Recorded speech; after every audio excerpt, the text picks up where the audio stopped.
Decreto-Lei nº 2848, de 7 de dezembro de 1940. Código Penal. Parte Geral. Título 1. Da aplicação da Lei Penal. Anterioridade da lei. Artigo 1º. Não há crime sem lei anterior que o defina. Não há pena sem prévia cominação legal. Lei Penal no tempo. Artigo 2º. Ninguém pode ser punido por fato que lei posterior deixa de considerar crime, cessando em virtude dela a execução e os efeitos penais da sentença condenatória. Parágrafo único. A lei posterior, que de qualquer modo favorecer o agente, aplica-se aos fatos anteriores, ainda que decididos por sentença condenatória transitada em julgado. Lei excepcional ou temporária. Artigo 3º. A lei excepcional ou temporária, embora decorrido o período de sua duração ou cessadas as circunstâncias que a determinaram, aplica-se ao fato praticado durante sua vigência. Tempo do crime. Artigo 4º. Considera-se praticado o crime no momento da ação ou omissão, ainda que outro seja o momento do resultado. Territorialidade. Artigo 5º. Aplica-se a lei brasileira, sem prejuízo de convenções, tratados e regras de direito internacional, ao crime cometido no território nacional. Parágrafo 1º. Para os efeitos penais, consideram-se como extensão do território nacional as embarcações e aeronaves brasileiras, de natureza pública ou a serviço do governo brasileiro onde quer que se encontrem, bem como as aeronaves e as embarcações brasileiras, mercantes ou de propriedade privada, que se achem, respectivamente, no espaço aéreo correspondente ou em alto mar. Parágrafo 2º. É também aplicável a lei brasileira aos crimes praticados a bordo de aeronaves ou embarcações estrangeiras de propriedade privada, achando-se aquelas em pouso no território nacional ou em voo no espaço aéreo correspondente, e estas em porto ou mar territorial do Brasil. Lugar do crime.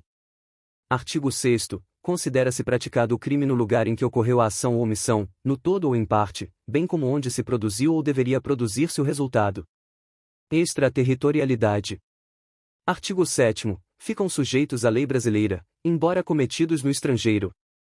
Inciso 1. Os crimes. Alínea A. Contra a vida ou a liberdade do Presidente da República.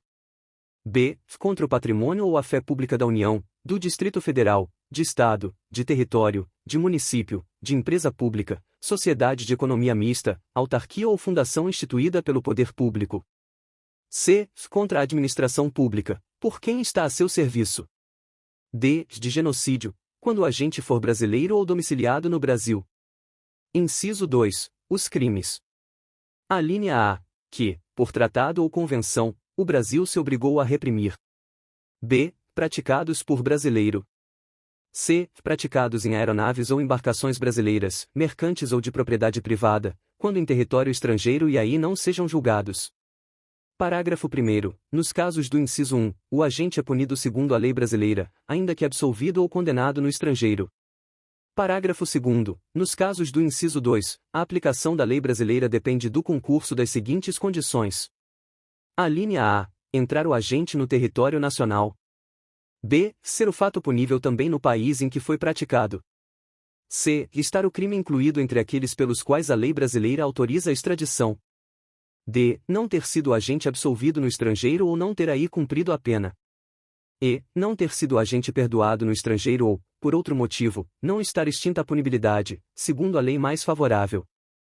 Parágrafo 3º. A lei brasileira aplica-se também ao crime cometido por estrangeiro contra brasileiro fora do Brasil, se, reunidas as condições previstas no parágrafo anterior. Alínea A. Não foi pedida ou foi negada a extradição. B. Houve requisição do Ministro da Justiça. Pena cumprida no estrangeiro. Artigo 8º. A pena cumprida no estrangeiro atenua a pena imposta no Brasil pelo mesmo crime, quando diversas, ou nela é computada, quando idênticas. Eficácia de sentença estrangeira. Artigo 9º. A sentença estrangeira, quando a aplicação da lei brasileira produz na espécie as mesmas consequências, pode ser homologada no Brasil para: Inciso 1. Obrigar o condenado à reparação do dano, a restituições e a outros efeitos civis. Inciso 2. Sujeitá-lo à medida de segurança. Parágrafo único. A homologação depende: Alínea A. Para os efeitos previstos no inciso 1, de pedido da parte interessada. B. Para os outros efeitos, da existência de tratado de extradição com o país de cuja autoridade judiciária emanou a sentença, ou, na falta de tratado, de requisição do Ministro da Justiça. Contagem de prazo. Artigo 10. o dia do começo inclui-se no cômputo do prazo.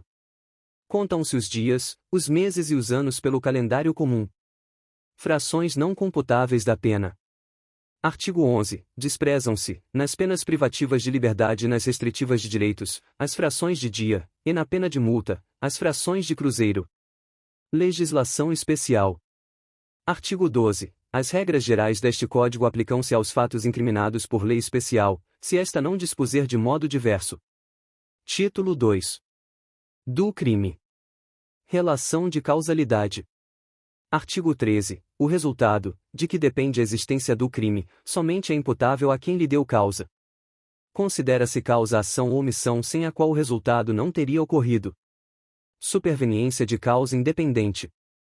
Parágrafo 1º. A superveniência de causa relativamente independente exclui a imputação quando, por si só, produziu o resultado, os fatos anteriores, entretanto, imputam-se a quem os praticou. Relevância da omissão. Parágrafo 2º. A omissão é penalmente relevante quando o omitente devia e podia agir para evitar o resultado. O dever de agir incumbe a quem? A linha A. Tenha por lei obrigação de cuidado, proteção ou vigilância. B. De outra forma, assumiu a responsabilidade de impedir o resultado. C. Com seu comportamento anterior, criou o risco da ocorrência do resultado. Artigo 14. Disse o crime. Crime consumado. Inciso 1. Consumado, quando nele se reúnem todos os elementos de sua definição legal. Tentativa. Inciso 2. Tentado, quando, iniciada a execução, não se consuma por circunstâncias alheias à vontade do agente. Pena de tentativa. Parágrafo único. Salvo disposição em contrário, pune-se a tentativa com a pena correspondente ao crime consumado, diminuída de 1 a 2/3. Desistência voluntária e arrependimento eficaz. Artigo 15. O agente que, voluntariamente, desiste de prosseguir na execução ou impede que o resultado se produza, só responde pelos atos já praticados. Arrependimento posterior.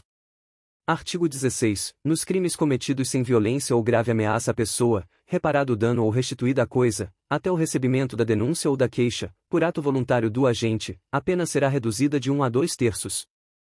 Crime impossível.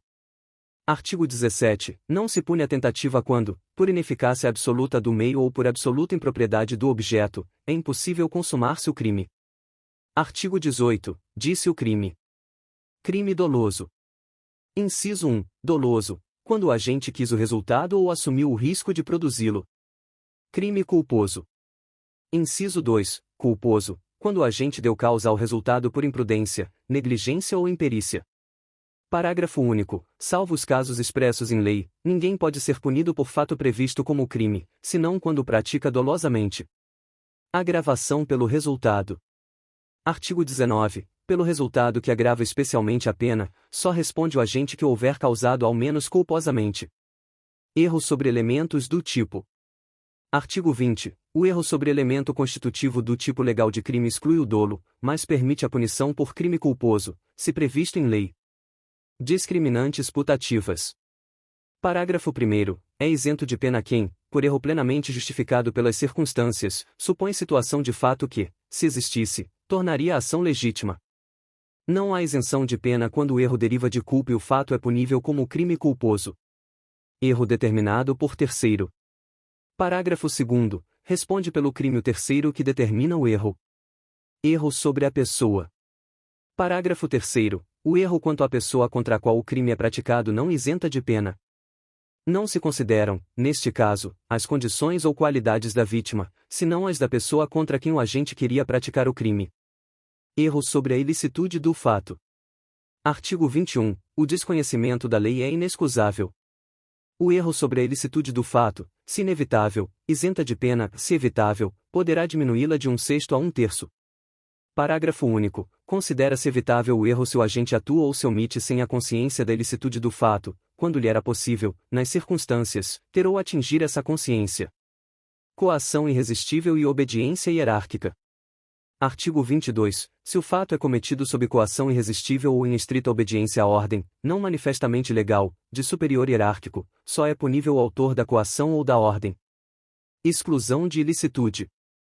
Artigo 23. Não há crime quando o agente pratica o fato. Inciso 1. Em estado de necessidade. Inciso 2. Em legítima defesa. Inciso 3. Em estrito cumprimento de dever legal ou no exercício regular de direito. Excesso punível.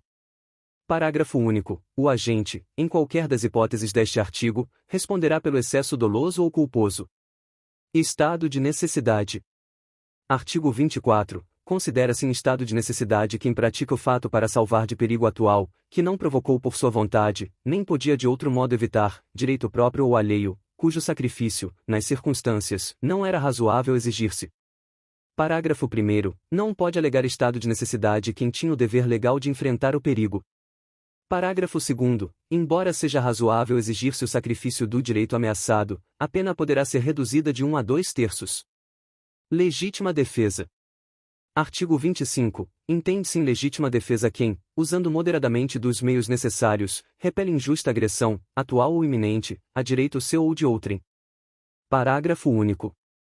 Observados os requisitos previstos no caput deste artigo, considera-se também em legítima defesa o agente de segurança pública que repele agressão ou risco de agressão à vítima mantida refém durante a prática de crimes.